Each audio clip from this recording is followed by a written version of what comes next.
Hello, welcome back guys sa ating channel. Today sa video na to, mag-share kami sa inyo na naman ng panibagong kalaman kung paano magkabit ng overhead cabinet. Kung paano mabilis na pamaraan, epektibo at matibay. So, sa bilis ng mga guys, mabilis tong style na gagawin natin. Kasi click type yung gagamitin nating connection mula sa wall hanggang dun sa cabinet. So, meron ako sa likod na spare wood. Yan gamitin natin mga guys. Sasamahan nyo ako. Tuloy tayo.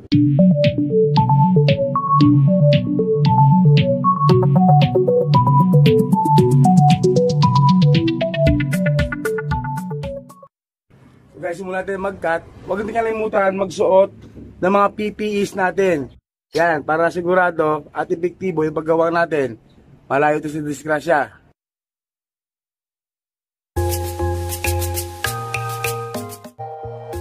Sa section na to, puputol tayo ng marine plywood na 3/4 at nag-vertical cut tayo na 30 cm.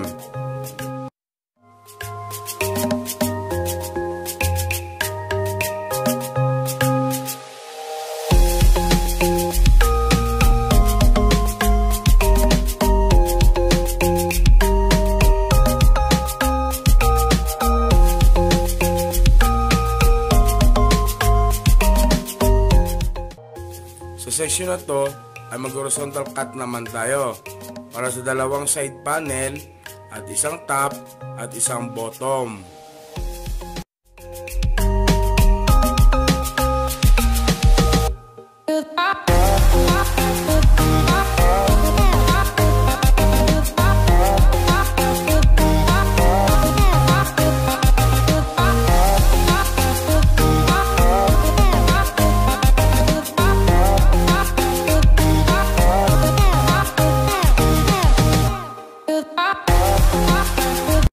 So magpo 45 tayo, no, mga kawoody. Po 45 tayo para sa cleats. So putulin natin 45.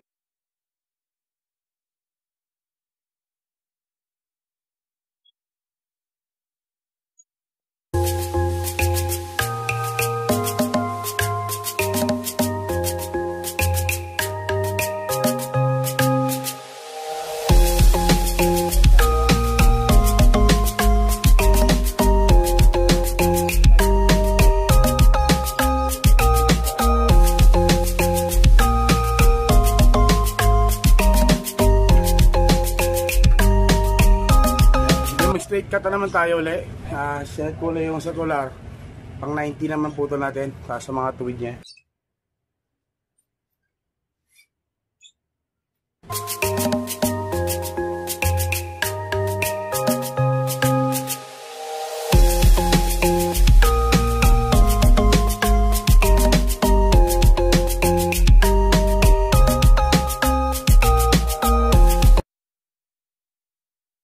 Next set natin yung router naman para sa group sa backing pagsasalpakan niya.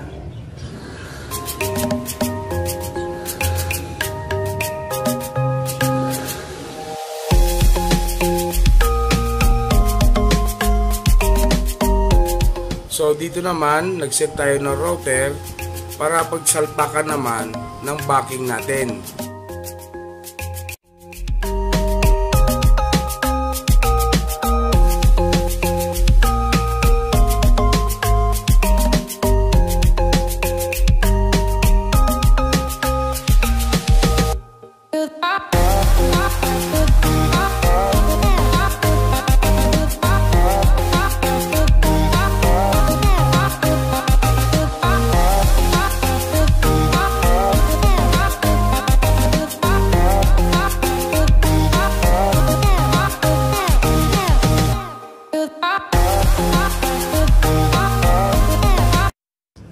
Next natin putulin naman yung backing, yung 1/4 na plywood pang likod niya.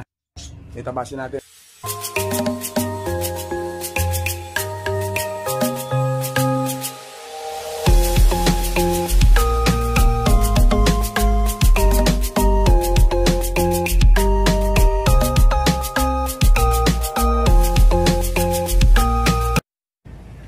Mag-assemble na tayo guys, no? Na una, buburing natin yung mga butas para mabilis tayo magkabuo ng cabinet.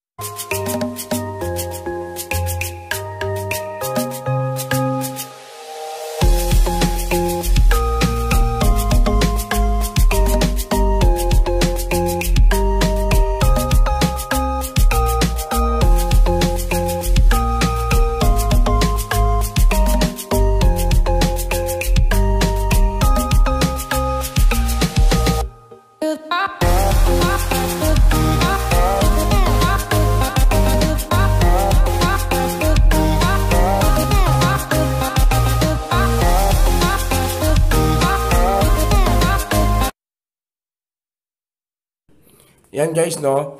Binutasan natin ng 1/8. Tapos, nag-countersunk tayo para madali sa pintor. Pag nag-finish siya, pag pintura niya, madali yang gawin. Hindi siya mahirapan, di ba?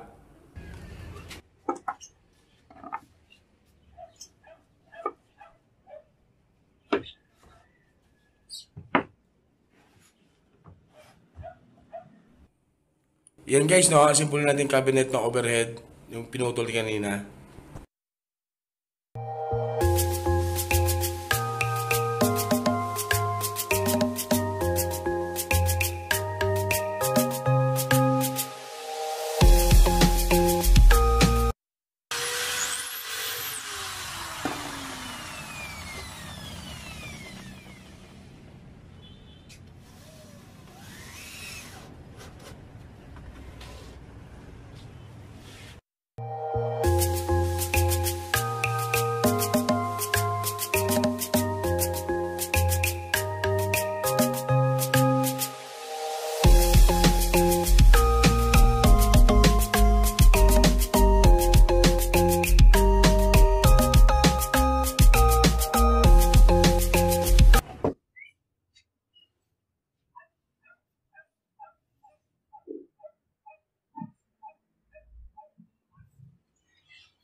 Kabit na natin guys yung plates. Yan side na yan guys, yan ang 45.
So, ayan na mga guys, buo na natin yung overhead cabinet. No?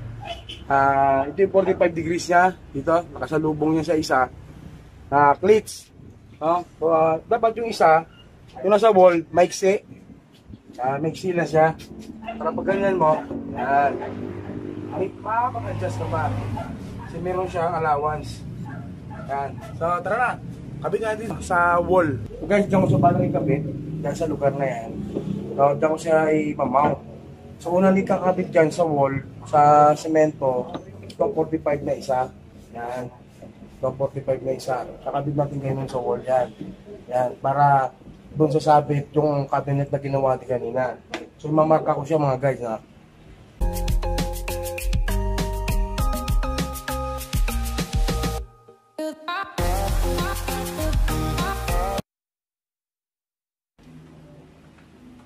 Kaya panamarka na natin, bubutasan na siya ng 1/8 pang bato. Ito yung deadline. Ito 1/8 naman na pang pang masonry bit para doon sa wall.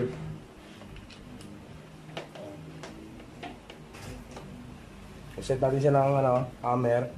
Ayan. Magmas tayo. Mga alikabok.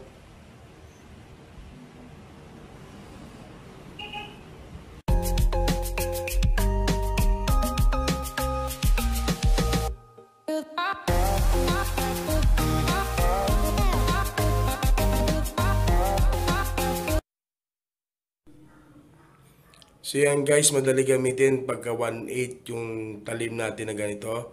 Diretso sa wall, di mo kailangan magtapon, diretso screw na. So ikakabit na natin, sunod, yung overhead cabinet na ginawa natin.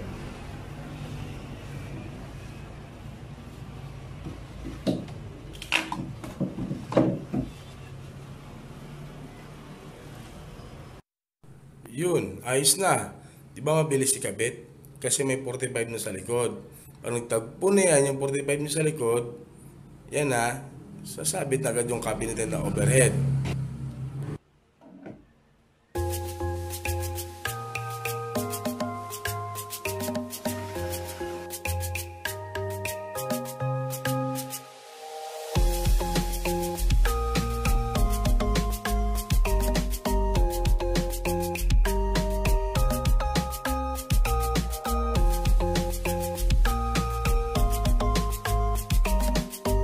Yun, tapos isa mga guys, nakabit natin yung overhead cabinet. So yan na siya. No?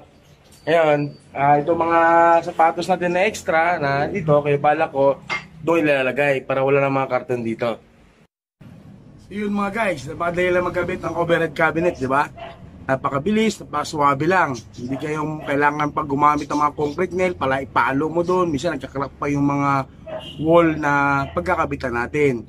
So napaka-easy lang kung clips type mo gamitin mo, kahit na 6 na module pa yan, 10 module pa yan, kabit mo rin 6 na hinanda mong clips na 45, sasabit mo rin 6 o 10 mong overhead. Kaya napakabilis at napakadali gawin, di ba mga guys? So salamat at sana may natutunan naman kayo konting kaalaman na gamit na sa araw-araw ng mga paggawa.